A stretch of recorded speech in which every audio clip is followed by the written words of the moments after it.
تو اللہ نے انسان کو جو غصے کی صفت دی ہے نا، اس کا فائدہ کیا ہے؟ پہلے یہ بتا دوں پھر بتاؤں کہ ختم کرنا مقصد نہیں ہے کہ غصہ آنا ہی ختم ہو جائے، یہ ہو بھی نہیں سکتا، یہ مرو گے تبھی ہوگا ختم۔ مرے ہوئے کو کوئی غصہ آتا ہے؟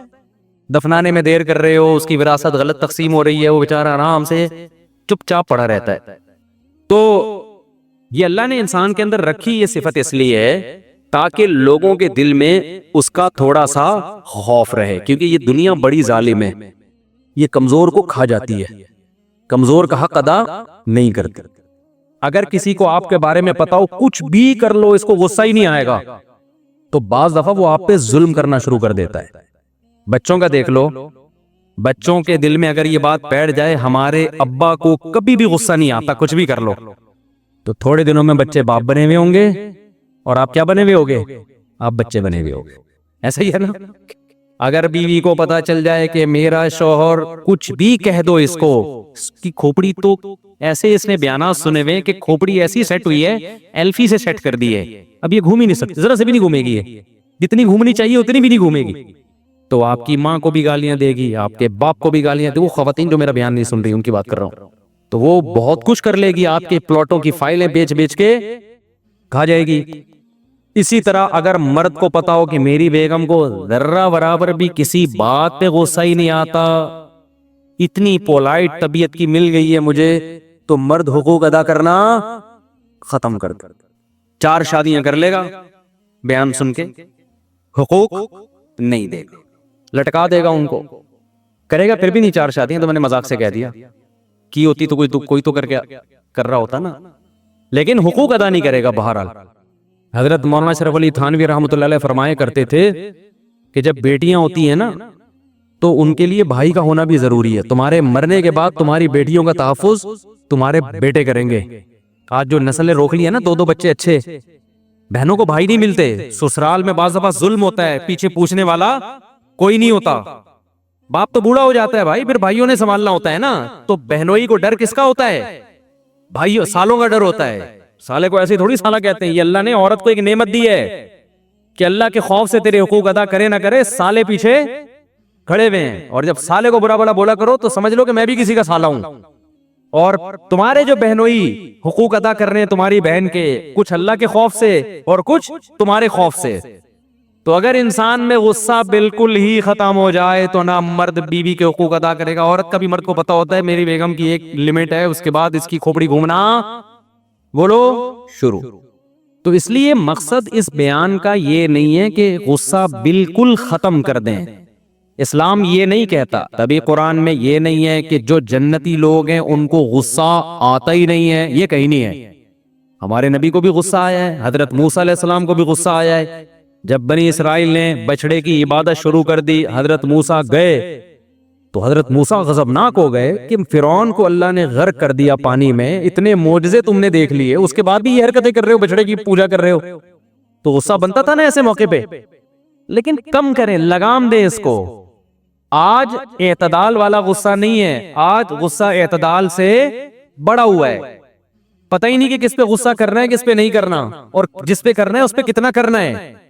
گھوڑے کا پتہ ہونا چاہیے نا، اس کو میں نے کہاں سواری کے لیے کہاں کے لیے رکھا ہوا ہے، میں نے کس ٹائم پہ اس سے کام لینا ہے۔ جب گھوڑا آتا ہے آپ کو کھونٹے سے باندھ کے چلا جاتا ہے، اور جب گھوڑا آتا ہے آپ پہ سواری کر کے جہاں چاہو آپ کو لے جاتا ہے۔ تو آج بھی غصے کا ایسا ہی ہے، جب بیٹھے ہوں گے ایک دم پھڑکنا شروع کر دیں گے ذرا سی بات پہ، پھڑک کے یہی نہیں پتا ہوتا کہ کس پہ پھڑک رہا ہے، تو اپنے باپ کے سامنے کیوں پھڑک رہا ہے؟ بھائی یہ تیرا باپ ہے، یہ تیری ماں ہے، یہ تیرا ٹیچر ہے، یہ استاذ ہے، یہ عالم ہے، یہ بزرگ ہے، یہ خاندان کے بڑے ہیں، یہ چچا ہیں، یہ ماموں ہے۔ نہیں بھائی، میں باپ ماموں کا فرق نہیں جانتا، مجھے غصہ آتا ہے میری کھوپڑی گھومتی ہے۔ باپ کے سامنے آپ کو غصہ کرنے کی اجازت بولو نہیں، اگر ہوتی تو سب سے پہلے ابراہیم علیہ السلام اپنے باپ پہ غصہ کرتے، ان کا رائٹ تھا، یہ ان کا حق بنتا تھا۔ کیوں اتنا ظلم کیا ابراہیم کے باپ نے کہ ایک پیغمبر جو قوم میں توحید کی دعوت دے رہا ہے کہ بت پرستی چھوڑ دو، انہی کے گھر میں بتوں کی فیکٹری لگی ہوئی ہے، کیا گزرتی ہوگی ابراہیم علیہ السلام کے دل پہ، کیسے آرے چلتے ہوں گے۔ پوری قوم سے حضرت ابراہیم کے مناظرے ہو رہے ہیں، ما هذه التماثيل التي انتم لها عاكفون، یہ کیسی تصویریں ہیں جن کے سامنے تم جھکتے ہو، خدا کو چھوڑ کر اپنے ہاتھ کی بنائی ہوئی چیزوں کو کیوں پوجتے ہو؟ لوگ جواب میں کیا کہتے ہیں؟ پہلے اپنے یہی کہتے ہوں گے نا اپنے گھر کو تو ٹھیک کر لو، یہ تو ہم نے تصویر خریدی تمہارے باپ سے ہے، یہی کہتے ہوں گے نا جواب میں. کیا گزرتی ہوگی؟ آپ صبح شام پی ٹی آئی کے حق میں تقریر کر رہے ہو، عمران خان زندہ باد، یہ زندہ باد، اور ایک دم جذباتی ہو جاتے ہو. آپ کے ابا کس کے سپورٹر ہیں؟ مسلم لیگ کے. گھروں میں لڑائیاں ہو رہی ہیں کہ نہیں ہو رہی؟ اس بیس پہ لڑائیاں ہو جاتی ہیں. تو یہ مسئلہ بہت کم ہے. ابراہیم علیہ السلام کا مسئلہ اس سے کئی گنا، وہاں P T I Muslim league کا جھگڑا نہیں تھا، وہاں تو وہ چیز، وہ شرک گھر میں ہو رہا ہے، جس شرک کو روکنے کے لیے اللہ نے ابراہیم خلیل اللہ کو بھیجا ہے. اور اس پہ جنت اور جہنم کے فیصلے ہوتے ہیں. پی ٹی آئی اور مسلم لیگ پہ جنت جہنم کے فیصلے نہیں ہوتے. اس سے بڑا اختلاف تھا. ایک حرف باپ کی شان میں نازیبا نکلا ہو قرآن میں دکھا دو مجھے کہیں. ابراہیم علیہ السلام تبلیغ کے دوران کبھی خود پہ غصہ آنے دے دیا انہوں نے، یا ایسی ورڈنگ استعمال کی ہو جس سے باپ کی شان میں ذرہ برابر بھی توہین کا عنصر نکلتا ہو؟ پورے قرآن میں جو بھی کانورزیشن ابراہیم علیہ السلام کی اپنے والد کے ساتھ ہے، اس میں ایسے بے ادبی کے لفظ بھی کہیں ہمیں نہیں ملتا. اور دوسری طرف سے جو رسپانس مل رہا ہے وہ دھمکیاں ہی مل رہی ہیں. یا اباتی لما تعبد ما لا يسمع ولا يبصر ولا يغني عنك شيئا، اے میرے پیارے ابا، آپ ایسے بتوں کی عبادت کیوں کرتے ہو جو نہ سن سکتے ہیں، جو نہ دیکھ سکتے ہیں، اور نہ آپ کو فائدہ پہنچا سکتے ہیں؟ میں آپ کے فائدے کے لیے کہہ رہا ہوں. کیوں کر رہے ہیں؟ انی اخاف، وہ کیا آیت ہے قرآن کی؟ ہاں، انی اخاف ان یمسک عذاب من الرحمن، مجھے ڈر ہے رحمان کی طرف سے کوئی مصیبت نہ آ جائے آپ کے اوپر، میں آپ کو مصیبت سے بچانا چاہتا ہوں. یہ کتنے مزے، کتنے آرام سے محبت سے سمجھا رہے ہیں. اے میرے پیارے ابا. جواب میں کیا رسپانس ملتا ہے؟ ریپلائی کیا ہوتا ہے؟ جواب یہ مل رہا ہے کہ اے ابراہیم، اگر تو اپنی دعوت سے باز نہ آیا، لَأَرْجُمَنَّكَ، میں تجھے پتھروں سے مار کے ہلاک کروں گا. آج باپ کہتے ہیں نا میں تیری ٹانگیں توڑ دوں گا، میں تجھے تھپڑ ماروں گا، یہ ہوتا ہے نا، جبکہ یہ بھی اوپر کی دھمکی ہوتی ہے. ابراہیم علیہ السلام کا والد کیا کہہ رہے ہیں کہ وَهْجُرْنِي مَلِيًّا، مجھے میرے حال پہ چھوڑ دے، اگر تو اسی طرح تبلیغ مجھے سمجھاتا رہا، لَأَرْجُمَنَّكَ، میں کیسے ماروں گا؟ پتھروں سے مار مار کے ہلاک کروں گا، میں اذیت ناک موت دوں گا. ایسے موقع پہ اولاد کی کھوپڑی گھومنی چاہیے کہ نہیں گھومنی چاہیے؟ کہ ابا ہم آپ کے فائدے کے لیے ایک بات کر رہے ہیں، اگر نہیں سمجھ میں آ رہی تو آپ بولو کہ میں نہیں فالو کرتا، یہ دھمکیاں کیوں دے رہے ہو کہ پتھروں سے ماروں گا؟ نا نا نا نا. اگر آج ایسا ہو تو اولاد کا ریپلائی کیا ہوگا؟ کس قدر بدتمیزی سے باپ کے سامنے بات کرے گی نا اولاد. اور دوستوں کو بتا رہا ہوگا میرے ابا نے جب مجھے یہ بولا تو تیرے بھائی کی کھوپڑی گھوم گئی. ہم کسی کا کھاتے تھوڑی ہیں، ہم خود جاب کرتے ہیں، ہم خود کماتے ہیں، ہمارا اپنا بزنس ہے. باپ نے ہمیں کھلا پلا دیا تو کون سا کوئی خرید تھوڑی لیا، غلام تھوڑی بن گئے ہیں. یہ ریپلائی ہوتا ہے کہ نہیں ہوتا؟ آپ ابراہیم خلیل اللہ کے حوصلے کو داد دو بھائی. جب ابراہیم علیہ السلام کے باپ نے یہ جملہ کہا نا، اتنی پیاری تبلیغ کا ریپلائی کیا ہو رہا ہے؟ میں پتھروں سے مار کے ہلاک کروں گا. قال السلام علیک، اے ابا اللہ کی آپ پر سلامتی ہو. سأستغفر لک ربی انہ کان بی حفیہ. اب میں آپ سے نا امید ہو گیا. جو آپ کا رسپانس ہے اس سے لگ رہا ہے کہ آپ بت پرستی نہیں چھوڑو گے، لیکن میں آپ کی خیر خواہی میں لگا رہوں گا. ٹھیک ہے، میں اب تبلیغ نہیں کروں گا آپ کو، کیونکہ اس سے فائدے کے بجائے کیا ہو رہا ہے؟ نقصان. بعض دفعہ یہ ہوتا ہے تبلیغ سے فائدے کے بجائے نقصان، اور آپ کی اللہ سے دشمنی بڑھ رہی ہے. لیکن ایک کام ہے، آپ کے لیے موت تک مغفرت کی دعا کرتا رہوں گا. میں کیا کرتا رہوں گا؟ اللہ سے دعا کرتا رہوں گا کہ میرے باپ کو بخش دے. سمجھ میں آ رہی ہے بات کہ نہیں آ رہی ہے؟ تو قرآن کے الفاظ دیکھیں، سأستغفر لک ربی، اپنے رب سے آپ کے لیے مغفرت کی دعا کروں گا. اللہ کہتے ہیں ہم نے ابراہیم پر خود پابندی لگائی کہ مشرک باپ کے لیے آپ کو مغفرت کی دعا کی اجازت نہیں ہے. اگر اللہ پابندی نہ لگاتا تو ابراہیم ساری زندگی دعا کرتے رہتے. آج لوگ کہتے ہیں نا باپ کے جنازے میں نہیں گیا بیٹا کیونکہ باپ سے اختلافات بہت تھے.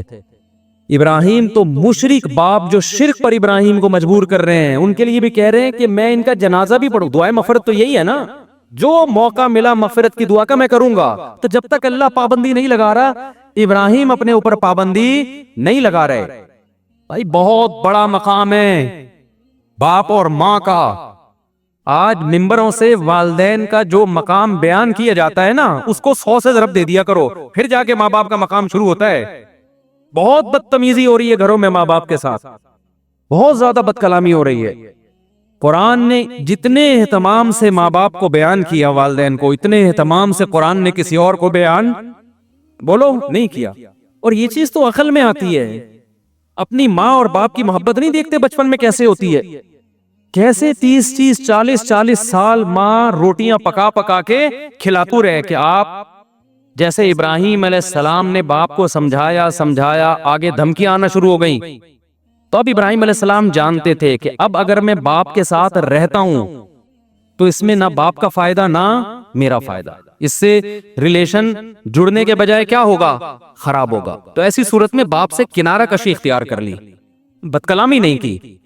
ہم بھی اولاد کو کہتے ہیں اگر باپ ظالم ہے، بعض دفعہ ہوتے ہیں ماں باپ ظلم کر رہے ہوتے ہیں، تو بدتمیزی مت کرو، کنارہ کشی اختیار کی جا سکتی، علیحدہ ہوا جا سکتا ہے، پھر ان کے ساتھ مالی تعاون کرتے رہو، ان کی خیریت پوچھتے رہو۔ چپک کے رہنا ضروری نہیں ہے، بعض دفعہ چپک کے رہنے میں بڑے نقصانات ہوتے ہیں، بہت سائیڈ ایفیکٹ ہوتے ہیں، ڈپریشن کے مریض بنتے ہیں، خودکشیاں ہوتی ہیں۔ تو یہاں غلطی پر ابراہیم علیہ السلام کے والد تھے، 100% غلطی پر تھے، لیکن ابراہیم علیہ السلام غصے میں کنٹرول سے باہر نہیں ہوئے کہ بھئی میرا باپ ہے، مجھے جنا ہے اس نے۔ کل باپ تانا دے سکتا ہے نا کہ آج تو جو اتنی تبلیغ کر رہا ہے تو بچپن میں شیلٹر تو میں نے دیا نا تجھے، کھلایا پلایا تو میں نے، ذمہ داریاں تو میں نے اٹھائی ہیں تیری۔ لیکن ابراہیم علیہ السلام کیا سمجھانا چاہ رہے تھے کہ اللہ، اے ابا، اللہ کا حق کیا ہے، وہ ماں باپ سے پہلے۔ تو غصے میں پہلی بات کہ کہاں کس پہ جاری کرنا ہے اور کس پہ جاری نہیں کرنا، اس کا آپ کو پتا ہونا چاہیے۔ دوسری بات، جس پہ جاری کرنا ہے کتنا کرنا ہے، اس کا بھی آپ کو پہلے سے علم، بولو، بلکہ اس سے بھی پہلے کہ جس پہ جاری کرنے کی اجازت ہے، کیا ہر وقت اجازت ہے یا اس کی بھی کوئی لمٹ ہے؟ اس کی لمٹ یہ ہے، بعض دفعہ کرنا پڑتا ہے جاری، اس کی لمٹ یہ ہے کہ ایک دم جاری نہ کرے۔ اصل اسلام میں یہ ہے کہ غصہ نہ آنے دو، آ جائے تو کنٹرول کرو۔ جب آپ یہ سمجھتے ہو کہ اب جاری کیے بغیر گزارا نہیں ہے، سامنے والا میری کمزوری سمجھ کے مجھے کھا جائے گا، ایسی مجبوری میں آپ غصہ جاری کر سکتے ہو، وہ بھی اعتدال سے۔ سمجھتے ہو کہ نہیں سمجھتے ہو؟ بعض دفعہ غصے کی بات ہوتی نہیں ہے، آپ کو ایم ہی میں آ رہا ہوتا ہے، یہ تکبر کی علامت ہے۔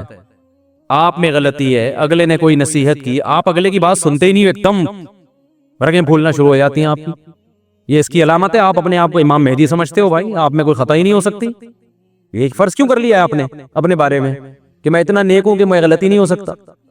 کوئی آپ کو سمجھا رہا ہے بھائی یہ ٹھیک نہیں ہے، وہ ایک دم بھائی سن تو لو نا کیا کہہ رہا ہے وہ، پھر اس کی ایکسپلینیشن کرو کہ بھائی یہ ٹھیک کہا آپ نے، یہ غلط کہا، صحیح سمجھے کہ غلط سمجھے۔ کوئی بات جیسے ہی کی جو ایک دم پھڑک سے 2 فٹ اچھلنا شروع۔ میاں بیوی کے جھگڑوں میں چیز بہت نظر آتی ہے، اسی سے مجھے اندازہ لگا لیتا ہوں غلط کون ہے۔ کسی آتے ہیں نا میاں بیوی کے جھگڑا ہوا، اب جھگڑا ہوا، میرے سامنے دونوں بیٹھے ہوئے ہیں، ایک نے ابھی بتانا شروع کیا کہ یہ ایسی ہے یا یہ ویسی ہے، ایک دم وہ کیا ہو گئی، ہائپر۔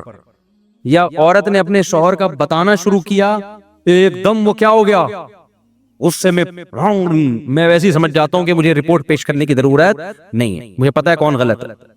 ابے بھائی تمیز سے سن لو یار، ابھی بیٹھے ہوئے ہو، کسی کو بڑا بنا کے، کسی کو باپ بنا کے اس کے سامنے آئے ہو، تو تمیز سے جو مرضی الزام لگاتے، میں کون سا یقین کر رہا ہوں، میں اتنا بے وقوف تھوڑی ہوں جو بھی بول دے کہ میں یقین، اچھا تو ایسا ہے، وہاں تو بڑے نیک بنا پھرتا ہے، میں کون سا یقین کر رہا ہوں؟ وہ ایک دم کہ میری بےزتی ہو گئی، میرا یہ، ابے نہیں ہوئی ہے بےزتی بھائی، ابھی بےزتی ابھی ہوگی، تھوڑی دیر بعد ہوگی آپ کی بےزتی جو میں کروں گا، ابھی نہیں ہوئی ہے۔ سمجھتے رہے کہ نہیں سمجھ رہے؟ کتنا بھی بڑا الزام، ایک دم نہیں ہائپر ہو جاؤ، تمیز سے، آرام سے۔ نبی صلی اللہ علیہ وسلم نے فرمایا الرفق ما کان فی شیء الا زانا، یہ حدیث کے عربی الفاظ یاد کر لیں، بڑے مزے کی حدیث ہے۔ الرفق ما کان فی شیء الا زانا وما نزع عن شیء الا شانا۔ شانا کا معنی ہوتا ہے برباد کر دینا، زانا کا معنی مزین کر دینا۔ فرمایا نرمی، برداشت جس بھی معاملے میں آ جائے، کیسا بھی اوٹ پٹانگ معاملہ ہو نا، اچھا ہو جاتا ہے، وہ سدھر جاتا ہے، سمر جاتا ہے۔ اور عدم برداشت، جذباتی پن، ایک دم ایکسٹریم لیول پہ پہنچ جانا، غصہ ہو جانا، یہ والی چیز کتنے ہی اچھے سے اچھے معاملے میں بھی ہو نا تو وہ اچھے سے اچھا معاملہ بھی کیا ہو جاتا ہے؟ برباد۔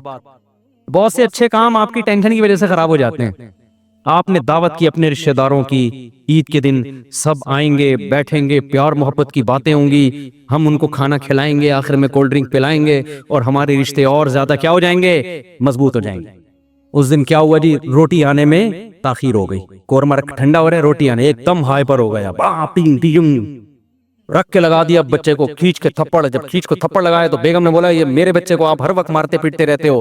تو بیگم کی سالیاں، جو آپ کی سالیاں آئی ہوئی تھی، انہوں نے پھر بہنوئی کو، سالیاں نے دی گالیاں، گالیاں آ گئیں، پھر یہاں سے سالے آ گئے، پھر آپ کے ابے عید پہ دعوت تھی، اچھا کام تھا نا، عدم برداشت کی وجہ سے اس اچھے کا کیا ہو گیا؟ بیڑا غرق ہو گیا۔ اچھا بڑا کام، شادیاں دیکھو اچھا کام ہے برا کام ہے؟ رشتے اس سے ٹوٹتے ہیں کہ جڑتے ہیں؟ جڑتے ہیں، خاندان آباد ہوتے ہیں، بڑھاپے کا سہارا۔ لیکن اگر غصے ہیں تو شادی سے پہلے اتنی نفرت نہیں ہوتی جتنی شادی کے بعد ہو جاتی ہے۔ ایک نیوٹرل آدمی تھا، کچھ بھی نہیں لگتا تھا آپ کا، بدور دور سے سلام دعا، کوئی دشمنی نہیں دوستی نہیں، اس کی سسٹر سے آپ کی شادی ہو گئی اور دونوں جذباتی ہیں، پڈے ہوئے، مار دھاڑ ہوئی۔ اس کے بعد وہ بندہ جو پہلے آپ کو مل کے سلام کرتا تھا، زیادہ نہیں پوچھتا تھا، اب بندوق لے کے آپ کو مارنے کے لیے گھوم رہا ہوگا۔ اچھا کام تھا، عدم برداشت کی وجہ سے کیا ہو گیا؟ بیڑا غرق۔ تو الرفق ما کان فی شیء الا زانا، یہ سید الانبیاء صلی اللہ علیہ وسلم کے زبان مبارک سے نکلے ہوئے الفاظ ہیں۔ جس کام میں بھی نرمی ہوگی، آرام سے، جذباتی پن نہیں، تمیز سے، تو وہ کام کیا بن جائے گا؟ مزین ہو جائے گا۔ تمیز سے الٹے کام بھی کرو نا، وہ بھی اچھے لگ رہے ہوتے ہیں۔ ہمارے ایک استاذ ہیں بڑے پولائٹ اور بڑے نرم، لیکن وہ ان میں لچک نہیں ہے، یعنی ہوتا ہے نا بالکل آرڈر جب دینے پہ آتے ہیں تو بس آرڈر، لیکن دیتے بڑے تمیز سے ہیں۔ جیسے کسی استاذ کے بارے میں شکایت پہنچی کہ یہ صحیح نہیں پڑھا رہے، اور ایک دو دفعہ انہوں نے تنبیہ بھی کرتی صحیح نہیں پڑھا رہے، تو وہ فیصلہ کر لیتے ہیں اس کو نکالنا ہے مدرسے سے۔ غصہ کبھی نہیں کرتے، وہ کیسے بلاتے ہیں، میں آپ کو اسٹائل سمجھاتا ہوں۔ استاذ آئے گا ان کے پاس، مدرسے کے امپلائی ہیں، بیٹھیں گے، وہ چائے پلائیں گے، آدمی سمجھتے شاید میرے مزید انکریمنٹ لگنے والے ہیں۔ ایک دم جلد بازی میں فیصلہ نہیں کرتے، پہلے کئی بار تنبیہ کی کہ آپ کی غیر حاضریاں بہت ہو رہی ہیں، آپ ایبسینٹ بہت ہوتے ہو، آپ سلیبس کو مکمل نہیں کر رہے، یہ مدرسہ ہے، وقف کا مال ہے، یہاں پہ ذمہ داری پوری کرے۔ ایک نوٹس بڑی تمیز سے، دو نوٹس، تیسرا نوٹس، چوتھا، پھر یہ جائے گا کہ ہم آپ کو نکال بھی سکتے ہیں، آپ ذمہ داری، کہیں بھی اس میں گالی گلوچ اور جذباتی ابے تجھے کیا، تو انسان کا بچہ ہے، گدھا ہے، ایسا کوئی اسٹائل نہیں ہوتا۔ یہ میرے ٹیچر ہیں، ان کی بات کر رہا ہوں میں، بڑے اچھے اخلاق نا، کام پورا پراپر کرتے ہیں، ایسا نہیں کہ اخلاق میں کام ہی الٹے شروع کر دیں کہ بھئی جو پڑھا رہا ہے ٹھیک ہے، نہیں پڑھا رہا تو بھی ٹھیک ہے، نہ ہے، اتنا نیک بننے کی ضرورت نہیں ہے۔ لیکن وہ اپنی زبان نہیں خراب کرتے، غصہ نہیں آنے دیتے، تو وہ کیا کریں گے؟ بلائیں گے ایک استاذ کو، انہوں نے اپنا واقعہ استاذ نے مجھے خود بتایا کہ میں گیا تو بیٹھ کے انہوں نے کہا کہ جی وہ چائے پلائی، کہتے میں نے کہا شاید بہت ترقی ہونے والی ہے میری، تو کہا کہ دیکھیے آپ کو میں نے اس سلسلے میں بلایا تھا کہ آپ کی غیر حاضریاں بہت زیادہ ہیں، بولتے بھی بڑے ٹھہراؤ کے ساتھ، آرام سے، آپ جانتے ہیں نا، یہ جانتے ہیں استاذ، بڑے آرام سے، کہ بعض دفعہ سنائی نہیں دیتا، بولنا پڑتا ہے کہ حضرت تھوڑا سا لاؤڈلی ہو جائے تو وہ دیکھیے آپ چونکہ پڑھا نہیں رہے ہیں اور آپ کی غیر حاضریاں بھی ہیں اور آپ کو کئی بار تنبیہ کی گئی، تو اگلا سمجھتا ہے کہ شاید ایک اور بار اب چائے پلا کے تنبیہ کی جا رہی ہے کہ دھمکیوں سے باز نہیں آ رہے، تو ہو سکتا ہے اکرام سے، تو ایسا ہے کہ وہ آپ کا جو ہے نا، ہم نے آپ کوئی اور اگر مدرسہ دیکھ لیں تو یہ آپ کے لیے مناسب رہے گا۔ اگلا سمجھتا ہے شاید مشورہ دیا جا رہا ہے مجھے میرے وسیع تر مفاد کے لیے، تو اگلا اگر یہ کہنے کہ میں نہیں دیکھنا، میں تو یہیں پڑھانا چاہتا ہوں، تو بڑے آرام سے کہتے ہیں کہ یہاں سے تو آپ کا اخراج کر دیا گیا، اس سلسلے میں آپ کو بلایا تو سمجھتے ہو کہ نہیں؟ اگلے کے سمجھ میں نہیں آ رہا ہوتا کہ میں ان پہ غصہ کروں یا انہوں نے جو مجھے عزت دی ہے میں بھی ان کو چائے پلاؤں اس عزت کے بدلے میں، سمجھ میں آ رہی؟ اب وہ زمین آسمان کا زور لگا دینا، مدرسے میں اس کے لیے جگہ نہیں ہے، سفارشیں لے آئے، وہ پاؤں میں گڑ جائے، وہ گالی گلوچ شروع کر دے، وہ غصہ ہو جائے، لیکن ان کا اسٹائل چینج نہیں ہوگا، ابے نکل یہاں سے، ابے نہ آپ کا اخراج یہاں سے تشریف لے جائیں۔ مرحوم والدین کی تصویر دیکھنا، کیا ہم اپنے مرحوم والدین کی تصویر موبائل میں دیکھ سکتے ہیں؟ اگر یہ گناہ ہے تو اس کا گناہ دیکھنے والے کو ہوگا یا مرحوم کو۔ میں نے سنا ہے کہ اگر مرحوم کی تصویر دیکھی جائے تو مرحوم پر عذاب بڑھا دیا جاتا ہے۔ فیروز صاحب انڈیا سے۔ دیکھیں تصویر ایک پرنٹ کی شکل میں ہوتی ہے نا، کاغذ پہ قرار والی تصویر، وہ تو والدین کی رکھنا ناجائز ہے، کیونکہ اس کی کوئی ضرورت نہیں ہے، وہ ضرورت کی حد تک اس کی گنجائش ہے، جب ضرورت نہیں ہو تو وہ جائز نہیں ہے۔ باقی جو ڈیجیٹل تصویر ہوتی ہے موبائل کے اندر ڈیجیٹل فارم میں ہوتی ہے، تو بہت سے علماء اس کو تصویر کی فہرست میں داخل ہی نہیں سمجھتے ہیں، تو وہ رکھنے میں کوئی حرج نہیں ہے، یعنی تصویر والا انشاءاللہ اللہ سے امید ہے کہ گناہ نہیں ہوگا۔ البتہ جو مرحومین ہیں نا، ان کو تصویریں دیکھ دیکھ کے ان کو یاد کرنا، رونا، یہ شریعت میں پسندیدہ کام نہیں ہے۔ وجہ اس کی یہ ہے کہ شریعت آپ کو صبر کا حکم دیتی ہے، اور شریعت کہتی ہے بھائی جو محبت کے تقاضے ہیں ان کو پورا کرو۔ ماں باپ سے محبت کا تقاضا یہ ہے کہ ان کے لیے کثرت سے دعائیں مانگی جائیں، صدقات و خیرات کیے جائیں۔ تصویریں دیکھ دیکھ کے ان کو یاد کرنا، اس کا کوئی فائدہ نہیں ہے۔ اور یہ بھی سوچنا چاہیے نا کہ دنیا مسافر خانہ ہے، وہ چلے گئے تو کل ہم بھی چلے جائیں گے۔ تو یہ کچھ چیزیں ایسی ہوتی ہیں جو لوگ ان کو ویلیو بڑھا دیتے ہیں، حالانکہ وہ اس کی کوئی فائدہ نہیں ہوتا اس کا، بلکہ ٹینشن بڑھے گی، آپ اپنے کاموں میں پیچھے رہ جائیں گے جو کام آپ کرنا چاہتے ہیں۔ تو خام خواہ میں سوچ سوچ کے ٹینشن پیدا کرنا یہ کوئی اچھا کام تو نہیں ہے۔ تو اس لیے ان تصویروں کو دیکھنے میں کوئی فائدہ نہیں ہے، بلکہ نقصان کا خطرہ ہے۔ تو والدین سے محبت کا تقاضا یہ ہے کہ ان کے لیے دعائیں مانگی جائیں اور صدقات و خیرات کیے جائیں، تو زیارت اللہ انشاءاللہ برزخ میں کروا دے گا انشاءاللہ۔ باقی یہ کہ والدین کی تصویر دیکھ کے ان کو گناہ ملے گا یا نہیں ملے گا، تو اگر پرنٹ تصویر ہے اور والدین نے کھنچوائی تھی اور انہوں نے منع بھی نہیں کیا، بلکہ اولاد کی ایسی تربیت کی ہے کہ وہ تصویروں کو غلط نہیں سمجھتے، تو پھر تو گناہ ملے گا، اس لیے کہ یہ تربیت والدین نے اولاد کی ہے، یعنی غلط تربیت کی ہے۔ اور اگر ایسا نہیں ہے تو پھر والدین کو انشاءاللہ گناہ نہیں ہوگا، پھر اولاد خود اس کی ذمہ دار ہوگی۔ امام کے پیچھے فاتحہ پڑھنا ضروری ہے۔ میں نے سنا ہے کہ فرض نماز میں سورہ فاتحہ پڑھنا ضروری ہے، چاہے اکیلے پڑھ رہے ہوں یا امام کے پیچھے ہوں۔ تو کیا امام کے پیچھے سورہ فاتحہ پڑھنا ضروری ہے؟ رفیق انور انڈیا سے۔ اختلافی مسئلہ ہے، اس پر میں کافی ڈیٹیل میں کلپ ریکارڈ کروا چکا ہوں، ابھی میں مختصراً بتا رہا ہوں۔ امام ابو حنیفہ اور صاحبین کے نزدیک امام کے پیچھے فاتحہ پڑھنا جائز نہیں ہے، اور ان کی بھی دلیل بہت مضبوط ہے۔ اس کی سب سے پہلے تو قرآن مجید کی آیت اذا قرئ القرآن فاستمعوا له وانصتوا لعلکم ترحمون، قرآن کی جب تلاوت کی جائے تو خاموشی سے سنو، خاموش رہو اور خاموشی سے سنو۔ تو یہ جمعے کے خطبے کے بارے میں بھی ہے یہ آیت، اور نماز کے بارے میں بھی ہے۔ تو اس سے جہری نمازوں میں تو خاموشی کا وجوب ثابت ہوتا ہے۔ باقی دوسری حدیث میں آتا ہے، بحقی کی حدیث ہے، صحیح حدیث ہے، علامہ البانی رحمہ اللہ نے بھی اس کو صحیح قرار دیا ہے، من کان لہ امام فقراءۃ الامام لہ قراءۃ، جس شخص کا کوئی امام ہو تو امام کی قراءت مقتدی کے لیے کافی ہے۔ تو اس میں جہری اور سری کا فرق نہیں کیا گیا۔ اور رہا یہ حدیث جس میں آتا ہے کہ لا صلاۃ الا بفاتحۃ الکتاب، جو فاتحہ نہیں پڑھتا اس کی نماز نہیں ہوتی، تو اس کا مطلب امام ابو حنیفہ کے نزدیک یہ ہے، اور اس پر دلائل ہیں قرآن و سنت کے، ایسی خام خواہ میں مطلب نہیں نکالا انہوں نے، کہ جس نماز میں فاتحہ ہے ہی نہیں سرے سے تو وہ نماز نہیں ہے۔ تو امام جب پڑھتا ہے نا تو مقتدی نے بھی حکمن پڑھ لیے، گویا امام مقتدی کی طرف سے نمائندہ بن کے پڑھ لیتا ہے، تو اس نماز کو یہ کہیں گے ہی نہیں کہ فاتحہ مقتدی نے پڑھی نہیں ہے، وہ حکمن پڑھ لی ہے۔ اس کی دلیل یہ ہے کہ جب امام رکوع میں جاتے ہیں ہم آ کے شامل ہو جاتے ہیں امام کے ساتھ، تو ہم نے تو فاتحہ نہیں پڑھی ہوتی، لیکن پھر بھی ہماری وہ رکعت کاؤنٹ ہوتی ہے، تو اس سے پتہ چلتا ہے کہ امام نے جو فاتحہ پڑھی تھی اس رکعت میں آپ کے لیے وہ کافی ہو گئی۔ اور اس کی تائید ایک حدیث سے بھی ہوتی ہے، صحیح ہے مسلم کی، جس میں آتا ہے من لم یقرأ بفاتحۃ الکتاب فصاعدا، کہ جو فاتحہ نہیں پڑھتا پلس تلاوت نہیں کرتا اس کی نماز نہیں ہوتی۔ تو اس میں تو تلاوت کا بھی تذکرہ ہے، تو ہم یہ کہتے ہیں کہ جیسے امام جب تلاوت کرے فاتحہ کے علاوہ تو وہ کافی ہو جاتی ہے، تو اسی طرح سورہ فاتحہ بھی جب امام پڑھے گا تو مقتدی کے لیے کافی ہو جاتی ہے، ورنہ پھر سورہ فاتحہ کے ساتھ آپ تلاوت کو بھی واجب قرار دیں، کیونکہ حدیث میں تو آتا ہے کہ جو فاتحہ نہیں پڑھتا پلس تلاوت نہیں کرتا اس کی نماز نہیں ہوتی۔ تو اس لیے منفرد پر تو لازم ہے جو اکیلے نماز پڑھ رہا ہو کہ وہ خود سے سورہ فاتحہ بھی پڑھے گا تلاوت بھی کرے گا، اور امام پر بھی لازم ہے کہ سورہ فاتحہ بھی پڑھے گا اور تلاوت بھی کرے گا۔ لیکن جب جماعت کی نماز ہو رہی ہو تو امام جب سورہ فاتحہ پڑھے گا اور تلاوت کرے گا تو مقتدی کے لیے وہ امام کی فاتحہ اور تلاوت کافی ہو جائے گی۔ سورہ ملک ان آیات پہ درس چل رہا ہے کہ تم اپنی بات چھپا کے کہو یا سب کے سامنے ظاہر کر کے کرو، انہو علیم بذات الصدور، وہ سینوں کے بھیدوں کو جانتا ہے۔ تو اس پر میں نے بیان کیا تھا کہ یہ لوگوں کے ذہن میں شیطان ایک وسوسہ ڈالتا ہے کہ یہ کیسے ممکن ہے کہ کروڑوں اربوں لوگوں کی بات اللہ ہر وقت سن رہا ہے، ہم جب ایک کی طرف کان لگاتے ہیں تو دوسرے کی ہماری سمجھ میں نہیں آتی، تیسرے کی سنتے ہیں تو پہلے دو سے رہ جاتے ہیں۔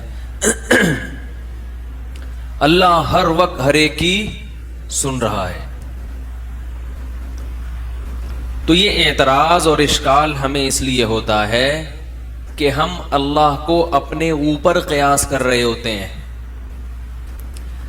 ایک بات خوب اچھی طرح سمجھ لو، خوب اچھی طرح، کہ جو لوگ بھی مذہب کے مخالف ہیں نا، مخالف،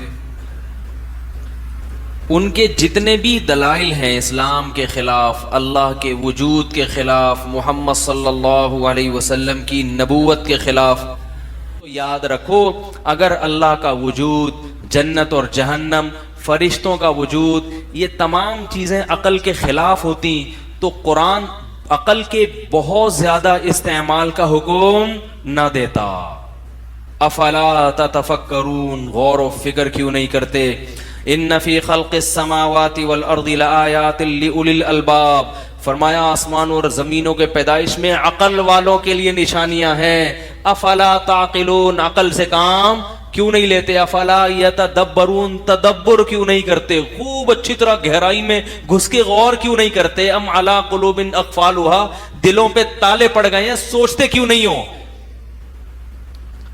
اور یہ کہتے ہیں کہ ہماری عقل، ہم عقل سے فیصلہ کراتے ہیں۔ اگر عقل سے فیصلہ کرا رہے ہوتے میرے بھائی تو بے عقلی کی باتیں نہیں کر رہے ہوتے۔ تو یہ کہہ رہے سائنسدانوں کی سمجھ میں فرشتے نہیں آ رہے، تو سائنسدان کی سمجھ میں تو دوسرا سائنسدان نہیں آ رہا ہوتا، بعض دفعہ اس کی تحقیق نہیں آ رہی ہوتی۔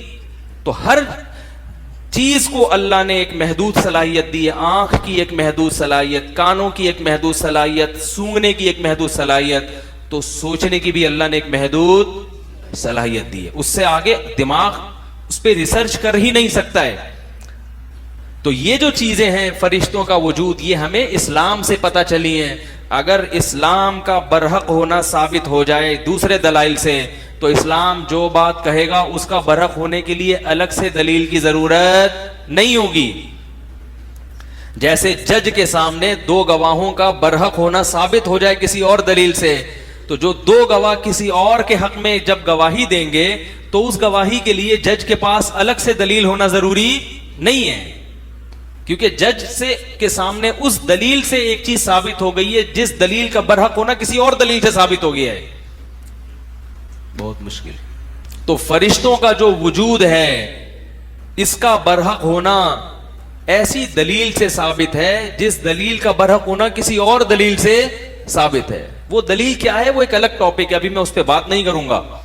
تو اسلام کا برحق ہونا اتنے دلائل سے ثابت ہو چکا ہے کہ اب اسلام جو جو دعوے کرے گا ان میں ہر دعوے کے لیے آپ کے پاس دلیل کا ہونا ضروری نہیں ہے، کیونکہ اگر ہر دعوے کے لیے دلیل کا ہونا ضروری ہوتا تو پھر اسلام کی دلیل کی کیا ضرورت تھی آپ کو؟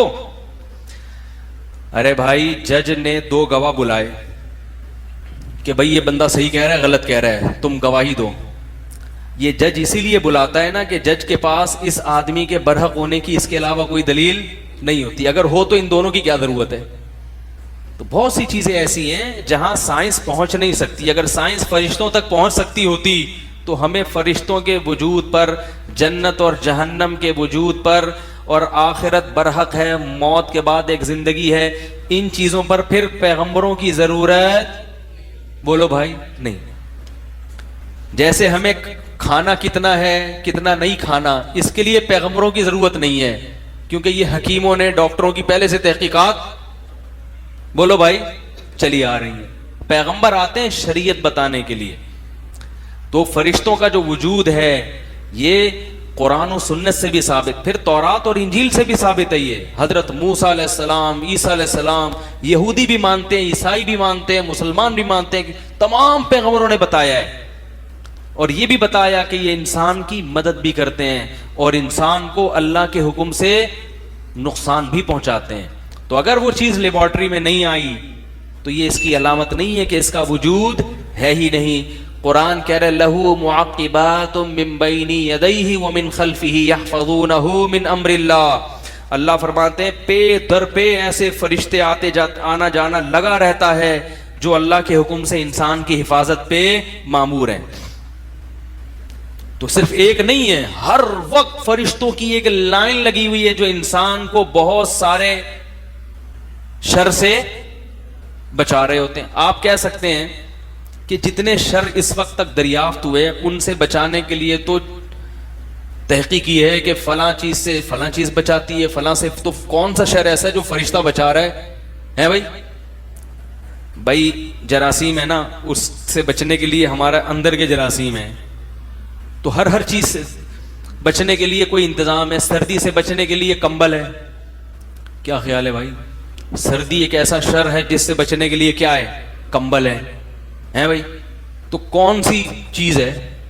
فرشتے کون سے شر سے بچا رہے ہیں؟ بھائی بہت سے شر ایسے ہیں جو آپ نے دیکھے نہیں ہیں. جیسے 8 سے 100 سال پہلے اگر کوئی یہ بات کرتا کہ ہم پر جو بیماریاں حملہ کرتی ہیں اس سے بچانے کے لیے اندر کے جراثیم ہیں جو ہمیں بچا رہے ہوتے ہیں, کوئی مانتا؟ دیکھا ہی نہیں ہے نا اس نے.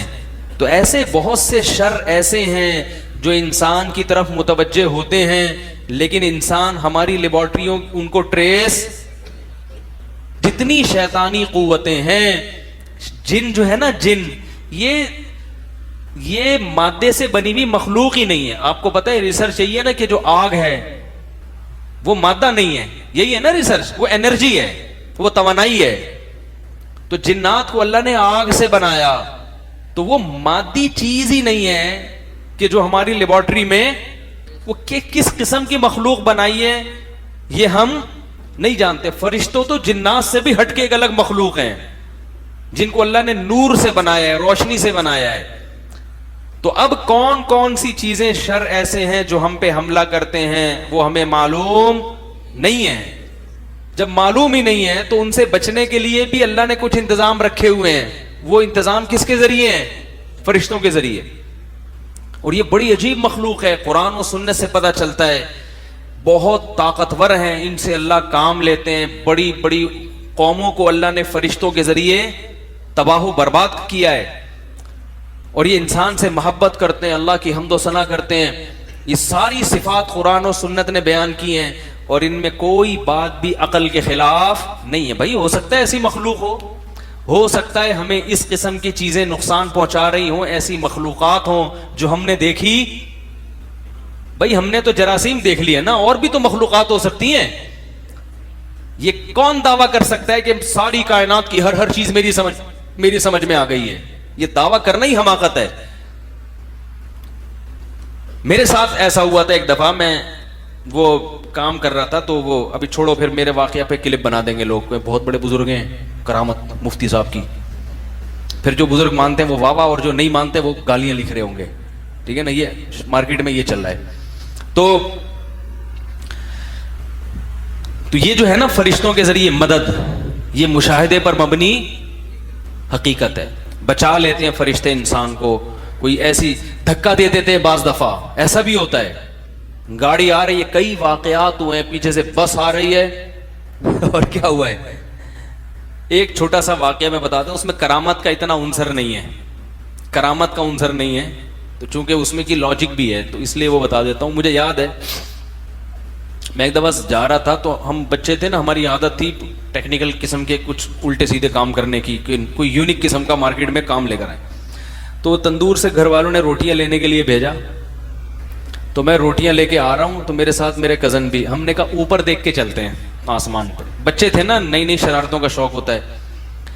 کیونکہ وہ تقریباً 1 کلومیٹر کا فاصلہ تھا, تو ہم نے کہا کہ ہم اتنے دنوں سے تندور آ رہے ہیں, اب یہ تجربہ کرتے ہیں کہ اوپر دیکھ کے ہم گھر تک پہنچ سکتے ہیں کہ نہیں پہنچ سکتے. یعنی اندازے سے چلتے ہیں, ستاروں کو دیکھ کے. نہیں آ رہی سمجھ میں؟ اوپر دیکھ کے, آسمان پہ دیکھ کے چلیں گے, چلتے چلتے نا اندازے سے کون پہنچتا ہے اور کون کہیں اور نکل جاتا ہے. اب کیسی بیوقوفی بھائی, کچھ الگ. لیکن بچوں تو بچے ہوتے ہیں.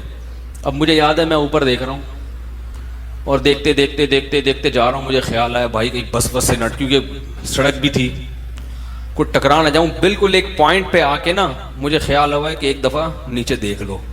نیچے دیکھا کھلا ہوا گٹر. ایک قدم اگر آگے ہوتا تو یہ واقعہ سنانے والا آج اس کائنات میں موجود نہ ہوتا. آپ کہتے بھئی ایک تھے, آپ کیا کہتے ہیں, بلکہ کہتے ہی نہیں, ہمارے گھر والے کہہ رہے تھے بھئی ہمارا ایک بچہ تھا, والدین کہہ رہے تھے ایک بچہ تھا. تو اور مرا کیوں, وجہ موت کسی کی سمجھ میں. جتنے بھی محققین بیٹھتے وہ لکھتے کہ بچہ اللہ نہ کرے کیوں مرا, کسی کی سمجھ میں نہیں آتا, کیونکہ اس اسٹائل میں تو کوئی بھی نہیں مرا ہوگا بھائی صاحب. تو پھر مجھے اندازہ ہوا کہ بھائی ایسا تجربہ آئندہ. لیکن دیکھو اتنا لمبا فاصلہ میں نے طے کیا, بالکل جب اس کے کنارے پہ پہنچا ہوں اور اگلا قدم گٹر میں, تو یہ عین ممکن ہے کوئی اللہ کی طرف سے کوئی مخلوق ہو جس نے گردن کو نیچے, کیونکہ موت کا وقت نہیں آیا نا, اللہ نے کہا نیچے دیکھ لو ابھی, ٹھیک ہے نا. یہ واقعہ تم نے سنانا بھی ہے.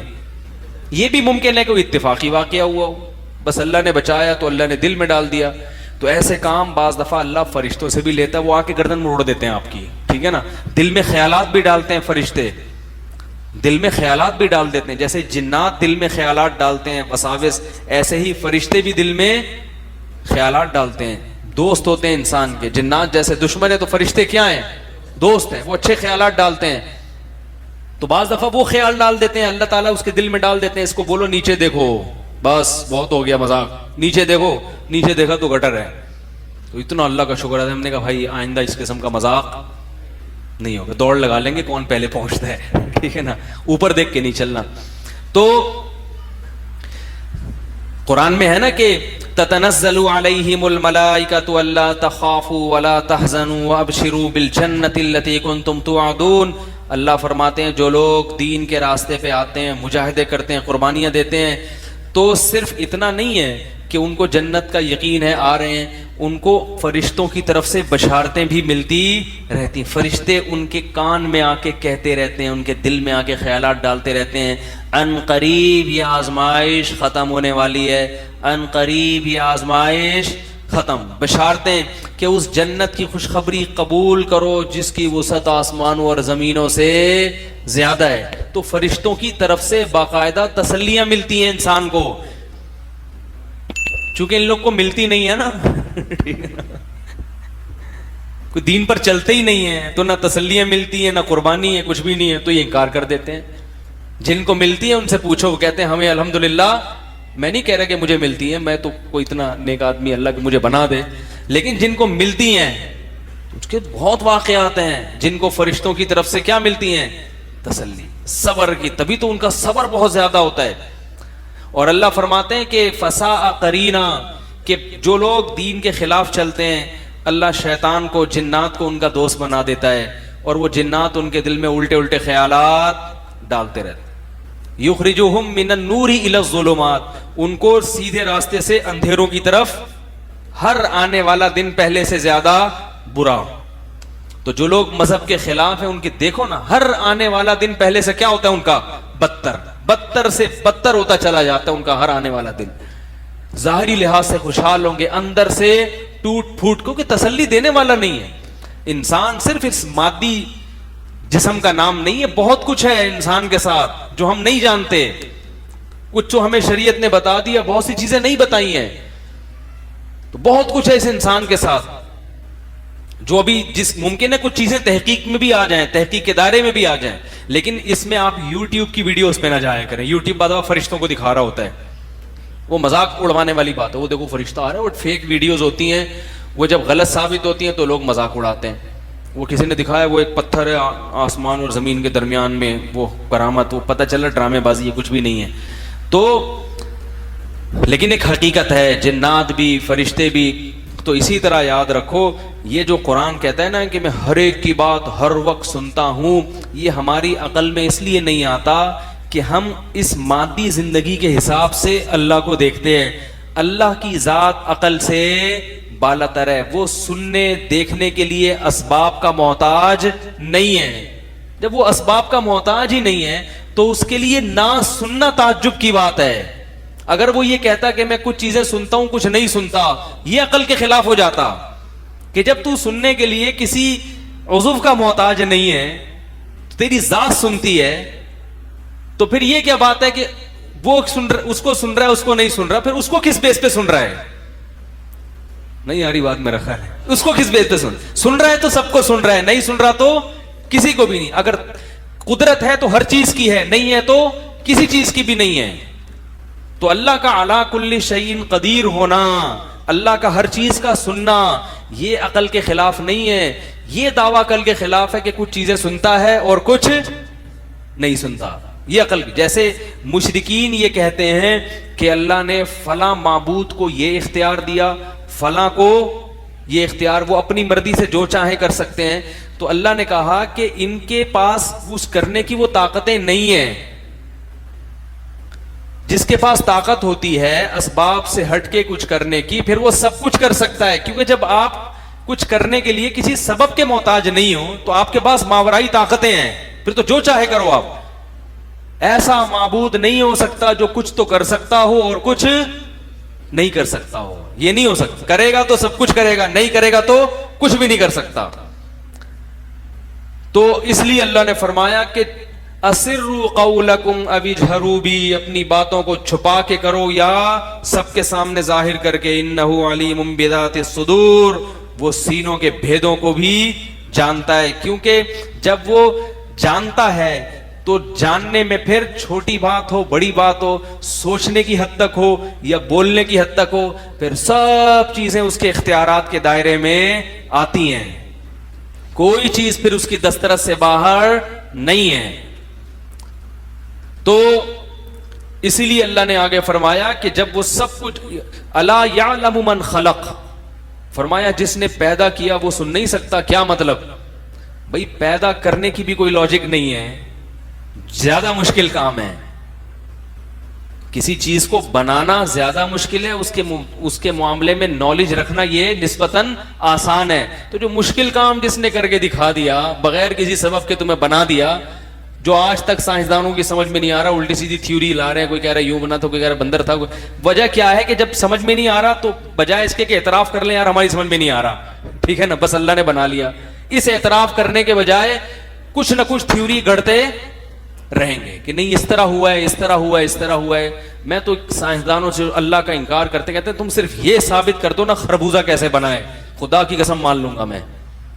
ایک خربوزے کا وجود میں آنا یہ اتفاق سے ممکن نہیں ہے. کیسا عجیب ہے کہ آپ خربوزے کا بیج بوتے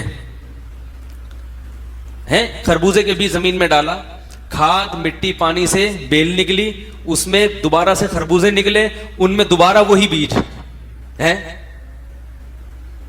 پھر اس سینکڑوں بیج, پھر اس بیج میں سے ہر ایک بیج میں وہی صلاحیت. جتنے بیج ہیں ان سب کو دفن کر دو, ہر بیج سے اسی طرح بیلیں, اسی طرح ہزاروں لاکھوں خربوزے, ہر خربوزے میں کروڑوں بیج, پھر ان کروڑوں بیجوں کو زمین میں ڈالو, کروڑوں سے اربوں.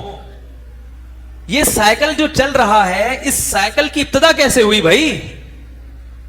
اگر اس میں چینجنگ ہو رہی ہیں شروع سے تو پھر اب کیوں نہیں چینجنگ ہو رہی؟ یہ کچھ اور تھا اور کچھ اور سے اس نہج پہ پہنچا ہے بھائی, ٹھیک ہے نا. تو اس نہج پہ آ کے گھومنا کیوں شروع کر دیا اس نے؟ یہ خربوزے سے تربوز کیوں نہیں بن رہا؟ یہ کچھ اور طرف کیوں نہیں جا رہا؟ ایسا زبردست خوبصورت سرکل اور اتنا عجیب. دیکھو ایک چیز گول دائرے میں گھوم رہی ہو نا, وہ اتنا عجیب نہیں ہے. ایک چیز ایسے پروسیس سے کہ ہر مرحلہ پہلے سے بالکل مختلف اور نتیجہ پھر اسی پہ آ کے.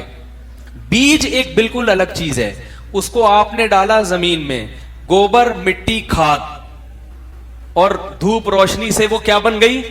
چھوٹا سا پودا. یہ بیج سے بالکل ایک ڈفرنٹ چیز ہے, بالکل ایک الگ چیز ہے. وہ پودا بڑا ہوتا ہوتا ہوتا خوبصورت بیل کی شکل میں, پھر وہ بیل چڑھتی کیسے ہے؟ ایسا لگتا ہے اتنی عقل اللہ نے اس کو دی ہے. کیسی اس کی وہ تاریں نکلتی ہیں, جہاں اس کو کہیں سہارا ملے لپٹ. جیسے کوئی شخص پہاڑ پہ چڑھ رہا ہو نا, جہاں جہاں سہارا ملتا ہے وہیں ہاتھ ڈال کے چڑھنا شروع. تو بیلوں کو بھی نا راستہ چاہیے ہوتا ہے, کوئی دھاگا لٹکا دیں فوراً اس کو پکڑ لے گی, یار ایسے سافٹ ویئر اس بیج کے اندر ڈال دیے کہ اس سے جب کونپلیں نکلیں گی تو وہ جہاں بھی راستہ ملے گا اس کے مضبوطی سے کیا کر لیں گی, تھام لیں گی, اور ایسے بیل پھر اوپر چڑھتی ہے بھائی, جیسے کوئی بلڈنگ پہ چڑھ رہا ہو, اوپر چڑھتی ہے, جہاں جہاں سے اس کے سرے نکلنا شروع ہوتے ہیں وہیں سے اوپر چڑھنا شروع. پھر یہ بالکل ایک الگ مرحلہ ہے, اس میں ایسا لگ رہا ہے گویا پودے میں اللہ نے سینس رکھی ہے, عقل رکھی ہے. پھر آگے ایک الگ مرحلہ, پھر اس میں پھول پیدا ہونا شروع. یہ پھول کی بناوٹ اور اس پودے کی بناوٹ بالکل ایک دوسرے سے کیا ہے, یعنی یہ سرکل کا اگلا اسٹیپ پچھلے اسٹیپ سے میل نہیں کھاتا. نہیں آ رہی. پھر پھول بنتا ہے تو پھول کی ایک لاجک کیا ہے کہ مکھیاں اور تتلیاں اس کی طرف لپکیں.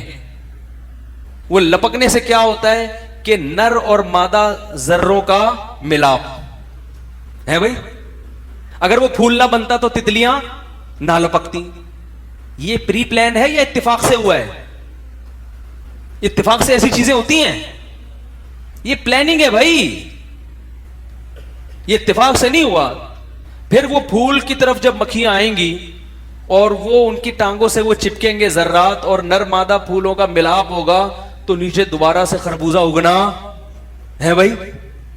اب یہ پھول کے نیچے جو پھل اگ رہا ہے یہ بالکل ایک نیا مرحلہ ہے جو پہلے مرحلے سے ذرا بھی میچ, بولو بھائی, یہ بالکل ایک ڈفرنٹ چیز وجود میں آ رہی, اور وہ کچا ہوتا ہے. پھر وہ کچا ہوتے ہوتے ہوتے ہوتے پک کے, پہلے تو کڑوا ہوگا, ہوتے ہوتے ہوتے پک کے بالکل رنگ بھی پیلا اور کڑواہٹ سے مٹھاس میں تبدیل.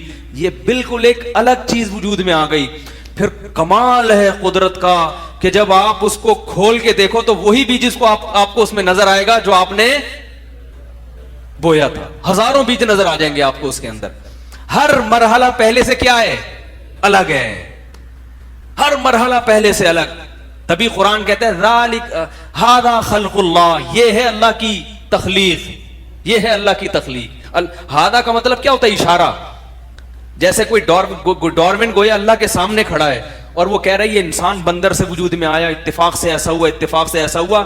اللہ اس کو کان سے پکڑ کے لاتے ہیں, خربوزہ دکھاتے ہیں, ٹھیک ہے نا, کہ انسان تو خربوزے سے زیادہ پیچیدہ ہے. تو خربوزے کو ذرا بیج زمین میں ڈال, پھر دیکھ اس سے کونپلیں نکلتی ہیں, پھر دیکھ اس سے تناور بیلیں نکلتی ہیں, بیلیں کیسے اوپر چڑھ رہی ہیں, پھر پھول کیسے پیدا ہو رہا ہے. اللہ نے اس کو ہادہ, عربی میں اشارہ, جب ہاتھ سے اشارہ کرتے ہیں نا اس وقت بولا جاتا ہے اشارہ. ایک ہوتا ہے ہوا, ایک ہے ہادہ. ہوا کا مطلب وہ, جیسے ہی, اور دس کب ہوتا ہے اشارہ, یہ دس. تو اللہ گویا ڈارون کو کان سے پکڑ کے لا رہے ہیں, ٹھیک ہے نا, بولنا ادھر آ کھڑا تو لوگوں کو الو بنا رہا ہے. لوگوں کہہ رہے ہیں میں بندر سے ہم وجود میں آئے ہیں, اتفاق سے ہوا ہے. تو اللہ کہتے ہیں تو خربوزے کو دیکھ لے, یہ اتفاق سے نہیں ہو سکتا. یہ بیج ڈال ذرا زمین میں, پھر دیکھ کیا نکل رہا ہے, پھر دیکھ کیا ہو رہا ہے, پھر دیکھ پھول پیدا ہو رہے ہیں, پھر دیکھ اس پھول کے اندر کیسے کچا پودا, پھر وہ خربوزہ, پھر جب اسے کھولے گا وہی بیج. اب دوبارہ اسی بیج کو ڈال, 1000 سال تک تو یہ کام کرتا رہے, یہی خربوزہ پیدا ہوتا رہے گا. ھذا خلق اللہ, یہ ہے اللہ کی تخلیق, یہ اتفاق سے اور خود سے وجود میں آنے والی چیز نہیں ہے. آگے اللہ نے کہا فارونی ماذا خلق الذین من دونی, ذرا مجھے بتاؤ کہ اللہ کے علاوہ جن لوگوں نے چیزیں بنائی ہیں وہ تو ذرا مجھے دکھاؤ, کیا وہ اتنی پیچیدہ ہیں؟ تم نے جو چیزیں بنائی ہیں وہ اتنی ٹیکنیکل نہیں ہیں, اس کے باوجود تم ان چیزوں کو تو کہتے ہو کہ خود سے وجود میں نہیں آ سکتی, وہ کسی نے بنائی ہیں. اور یہ ایک معمولی سا خربوزہ اس سے بھی زیادہ پیچیدہ ہے, اس کو کہہ رہے ہو کہ یہ خود سے وجود میں, خود سے اتفاق سے وجود میں آ گیا ہے. تو یہ لاجک والی باتیں, یہ پاگل پنے والی باتیں ہیں بھائی. جو لبرل لوگ ہیں جو کہتے ہیں مولوی بیخلی کی باتیں کرتے ہیں, مولوی بیخلی کی باتیں نہیں کر رہا میرے بھائی. تم چونکہ شہوت پرست ہو, تمہیں زنا کو حلال کرنا ہے, تمہیں باپ اور ماں کو گھر میں رکھنے کے لیے تم تیار نہیں ہو, تمہیں ان کو بڑھاپے میں اولڈ ہوم میں جمع کرانا ہے, تم نے عیاشی کی زندگی گزارنی ہے, تم نے رب کی عبادت سے جان چھڑانی ہے, تم اپنی زندگی کو گاڈ لیس بنانا چاہتے ہو کہ خدا کا دماغ سے نکال دو تاکہ ہم جانوروں کی طرح آوارہ ہو کے زندگی گزاریں, گدے اور گھوڑوں کی طرح عورت کا استعمال کرے, جس کا جب دل چاہے جس عورت سے جا کے منہ کالا کرے. مذہب تو باؤنڈ کر دیتا ہے نا آپ کو پابندیوں میں. ان پابندیوں سے اپنے آپ کو آزاد کرنے کے لیے اللہ کا انکار کرتے ہیں اور لیبل کس کا لگاتے ہیں کہ ہماری عقل میں نہیں آتا. تبھی قرآن کہہ رہا ہے بل ادارک علمہم فی الآخرہ بل ہم فی شک منہا بل ہم منہا عمون. جان کر اندھے بنے ہوئے ہیں خواہشات کی وجہ سے. اس لیے اللہ نے فرمایا افرأیت من اتخذ الہہ ہواہ, بھلا اس کو دیکھا جو حقیقی اللہ ہے اس کا تو انکار کر رہا ہے اور اپنی خواہشات کو اس نے خدا بنایا ہوا ہے. گاڈ ہر ایک کا ہوتا ہے, کسی کا حقیقی گاڈ ہوتا ہے, کسی کی خواہشات اس کا خدا بن جاتی ہیں, وہ خواہشات کی عبادت کر رہا ہے. تو یہ جو لوگ ہیں نا جو آپ کو بار بار فیس بک پہ لبرل لوگ ہیں اور اللہ کا انکار کرنے والے لوگ ہیں, بار بار کہہ رہے ہیں یہ مولویوں کی باتیں, خدا رسول جنت جہنم فرشتوں نے گولی یہاں سے وہاں کر دی اور کہہ کے لگا کے ہنستے ہیں. تو یہ اصل میں وہ لوگ ہیں جو اپنی خواہشات کو خدا بنانا چاہتے ہیں کہ ہمارے بھی, کیونکہ مولوی تو پابندیاں لگائے گا نا, یہ جائز ہے یہ ناجائز ہے.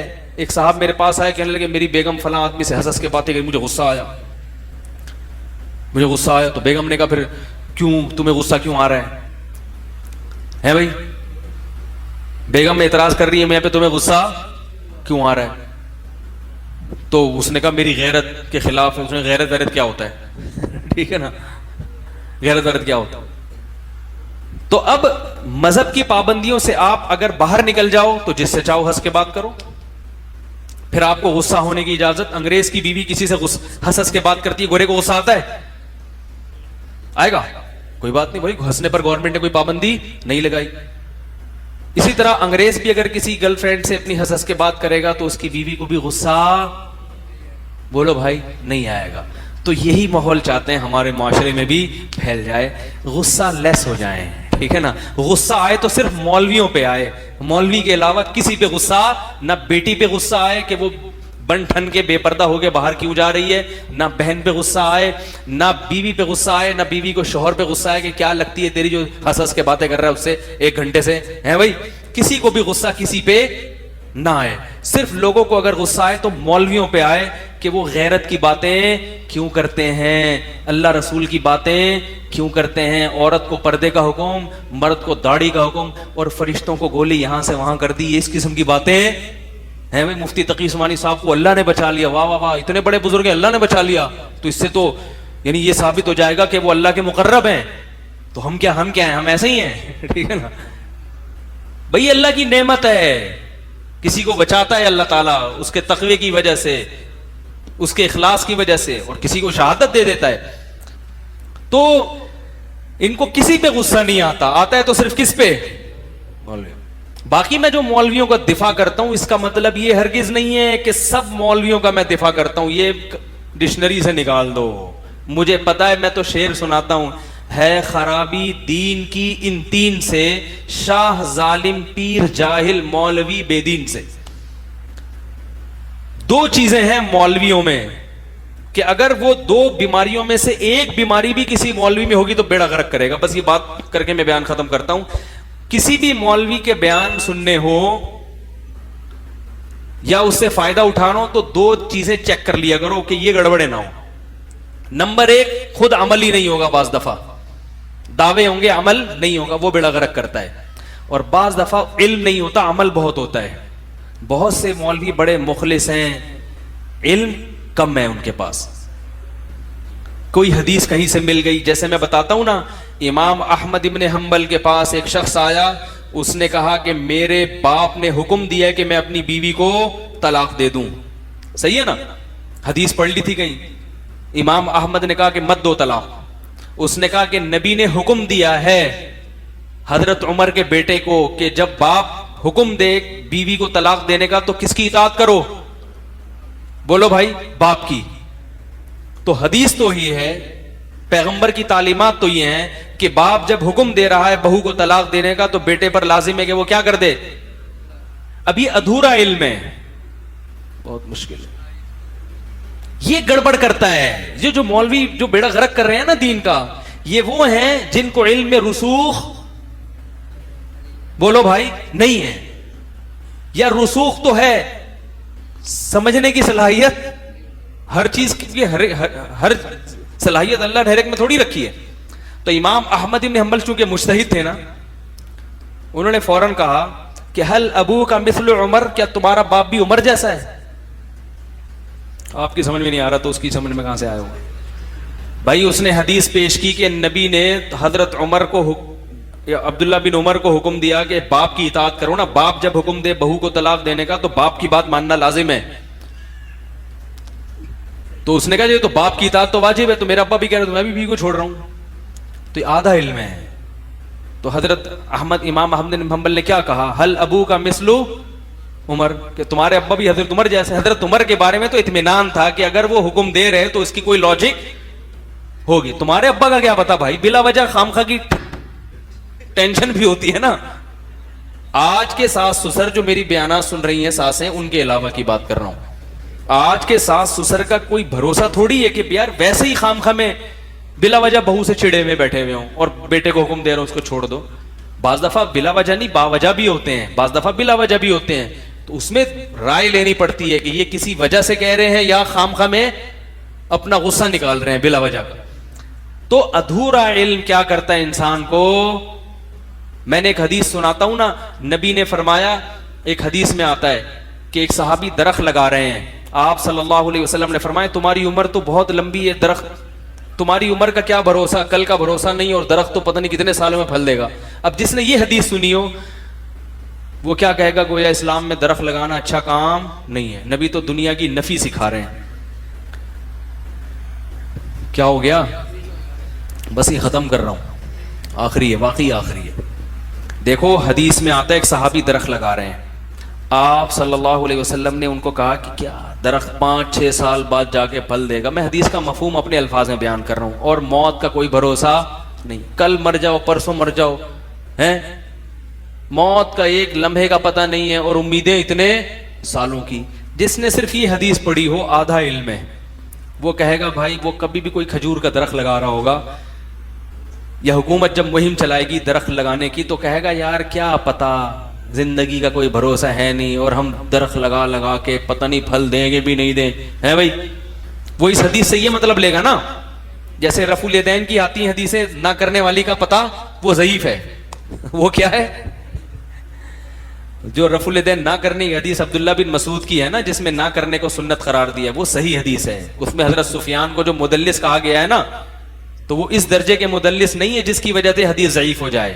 انہوں نے صرف ہاں درخت لگانے کی, تو بھائی درخت لگانے کی یہ حدیث اگر سامنے ہوگی تو آپ اس حدیث کا اصل مفہوم نہیں سمجھو گے. دوسری حدیث صحیح مسلم کی جس میں آپ نے درخت لگانے کی ترغیب دی, فرمایا جس نے درخت لگایا اور مر گیا تو مرنے کے بعد چرند پرند بھی جب تک درخت سے کھائیں گے اس کو قبر میں ثواب ملے گا. موت کا اس میں بھی ذکر اور اس میں بھی.